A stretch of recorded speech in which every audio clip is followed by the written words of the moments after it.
Bienvenue au cours de rattrapage. Dans cette vidéo, pour les premières spé, on va aborder un chapitre qui est plutôt long, plutôt costaud, qui a beaucoup de notions. C'est donc la cohésion de la matière. Je vais la découper en quatre parties. La cohésion des solides, la solubilité des espèces chimiques, la dissolution des solides ioniques et on finira par l'extraction par solvant.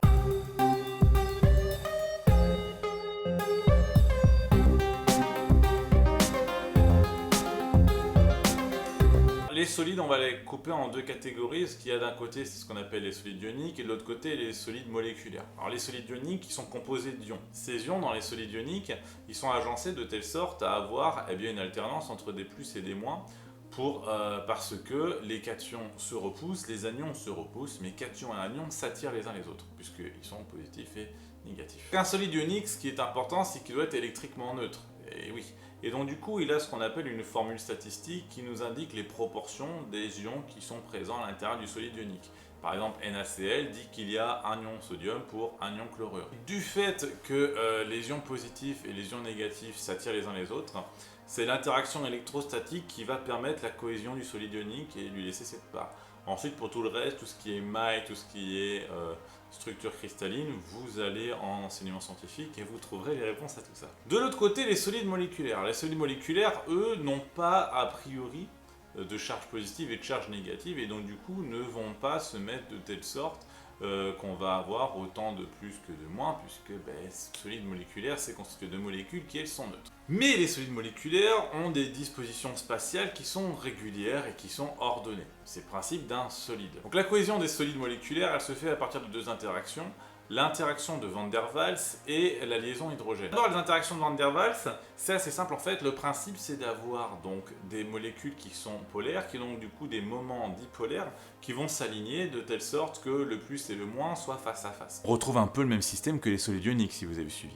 Ça va être bien pour les molécules polaires, mais pour les molécules apolaires, il existe aussi ce qu'on appelle des moments dipolaires instantanés, puisque les électrons naviguant entre les deux atomes d'une molécule apolaire, ils vont être quand même de temps en temps d'un côté et de temps en temps de l'autre. Et donc du coup, c'est ce de temps en temps qui va permettre la cohésion par des interactions de Van der Waals qui seront elles du coup permanentes. Une liaison hydrogène se fait entre un hydrogène qui est lié par liaison covalente à un atome très électronégatif et un doublet d'électrons non liants, donc sur un autre atome d'une autre molécule. Donc en résumé, en fait, c'est une liaison entre l'hydrogène d'une molécule, qui est liée à un oxygène, un azote, enfin un truc plus électronégatif, et un doublet non liant d'une autre molécule à côté. Et grosso modo, en fait, toute molécule qui va avoir un groupe OH va faire des liaisons hydrogènes, et donc du coup, l'eau qui est en fait un H2O, donc 2 fois OH, va faire des liaisons hydrogènes. On la symbolise par un pointillé en fait entre le H et le doublet non liant qui participerait à la liaison hydrogène. Un soluté va être soluble dans un solvant si les interactions entre le solvant et le soluté sont de même nature que celles à l'intérieur même du solvant. Et donc du coup on a deux types de solvants. D'un côté on a les solvants polaires, ce sont ceux qui sont constitués de molécules polaires, et de l'autre côté on a les solvants apolaires qui sont constitués de molécules apolaires. Ça c'était très compliqué. Donc c'est à dire que les solides ioniques sont solubles dans les solvants polaires. Les molécules polaires, elles, vont être solubles dans les solvants qui sont polaires, et les molécules apolaires, pas trop. Et de l'autre côté, les solides ioniques, étant donné qu'ils sont polarisés, malgré eux, ils vont être insolubles dans les solvants apolaires.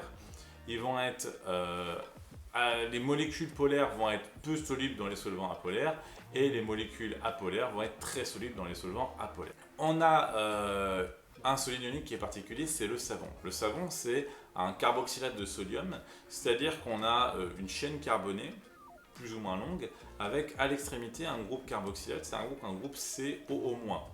Et ce groupe COO- est donc du coup négatif, polaire, et puis à côté on a un ion sodium. Mais ça, à partir du moment où on les met en solution, qu'on le met dans de l'eau, le savon, on va voir que l'ion sodium il va se séparer du reste et ça va se dissoudre. Même si le savon est peu soluble dans l'eau, sa solubilité augmente avec l'alcool, sa partie polaire va pouvoir accrocher tout ce qui est soluté polaire, donc ça va être le cas de tout ce qui est en lien avec la Terre, donc à la base un savon ça permet de nettoyer. Et la partie de la chaîne qui est à l'opposé de cette partie polaire, elle est apolaire parce qu'on n'a que des carbones et des hydrogènes, donc pas de polarisation des liaisons. Et là, on va avoir donc une partie de molécule qui est apolaire, qui va pouvoir s'accrocher aux choses qui sont apolaires, comme les huiles, les graisses, etc. Et ça va nous permettre donc de pouvoir laver, quelle que soit l'origine de la saleté. L'application étant de pouvoir mélanger par exemple de l'huile et de l'eau, puisque l'huile est apolaire et puis l'eau est polaire, ils ne peuvent pas se mélanger les uns les autres. Mais si on met du savon, eh bien une partie du savon va s'accrocher à l'eau de façon polaire et l'autre partie de façon apolaire à l'huile. On remarque du coup que, comme on l'a dit plus haut, tous ceux qui ont des interactions de même nature vont pouvoir se mélanger et l'inverse est valable aussi. Donc du coup, s'ils n'ont pas la même nature, ils ne vont pas pouvoir se mélanger. Ainsi, donc, on va pouvoir faire ce qu'on appelle des extractions par solvant, parce qu'à partir du moment où on va avoir une espèce chimique qui est dissoute dans un solvant, on va pouvoir l'extraire de ce solvant-là avec un autre solvant. Mais les conditions sur l'autre solvant sont assez évidentes. Il faut que l'autre solvant ne soit pas soluble, ne soit pas miscible avec le premier solvant, parce que sinon ils vont se mélanger, on ne va rien extraire du tout, soyons logiques. Et il faut aussi que l'autre solvant, la solubilité de ce qu'on veut extraire soit plus grande dans lui. Parce qu'en fait, c'est assez simple, une espèce dissoute dans quelque chose, si elle n'est pas bien acceptée là et puis qu'elle voit un endroit où elle est très bien acceptée, eh bien elle va migrer vers cet endroit-là naturellement. Enfin, la dernière condition sur le solvant qu'on va utiliser pour extraire, il faut qu'il soit quand même pas trop toxique. Donc on va faire en sorte qu'il présente un danger minimal. Et ça, on réalise ça dans une ampoule à décanter. Vous avez fait ça en manip TP. Et le principe est de savoir, dès le début, où va se trouver l'espèce chimique que je cherche à extraire du premier solvant. Et on peut aussi séparer des espèces chimiques si elles sont mélangées comme ça, pouvoir séparer celles qui nous intéressent dans un solvant et celles qui nous intéressent autrement dans un autre solvant. Le but du jeu, c'est de les séparer. C'est ce qu'on appelle une extraction par solvant, mais aussi une séparation par solvant. Alors on va s'attarder principalement sur la dissolution d'un solide ionique parce qu'un solide ionique, contrairement au solide moléculaire, il a la particularité de se dissocier. À partir du moment où on le dissout, on va voir que ça se passe en 3 étapes. Ces 3 étapes, c'est simple. La première, donc du coup, c'est la dissociation. Les molécules de solvant vont tirer sur chacun des 2 ions qui constituent le solide ionique et donc du coup les séparer, ça c'est la dissociation. Ça par exemple, c'est pas valable dans les solutés moléculaires qui vont pas se casser.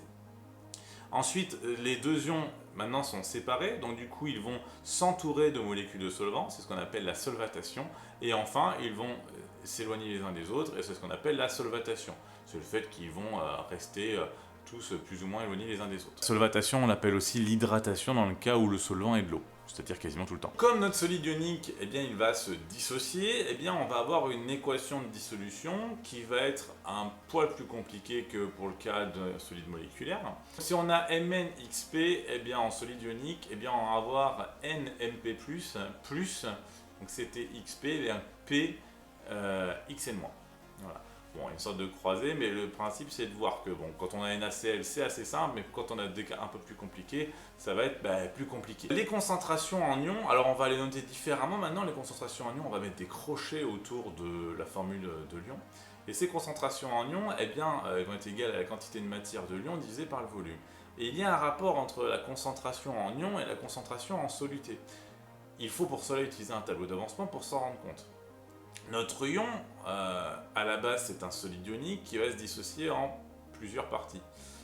Donc si à la base on a une quantité de matière de solide ionique de N, on obtient, en fonction des coefficients stoichiométriques, une quantité de matière qui sera la même que celle de départ de soluté, voire le double, le triple, le quadruple.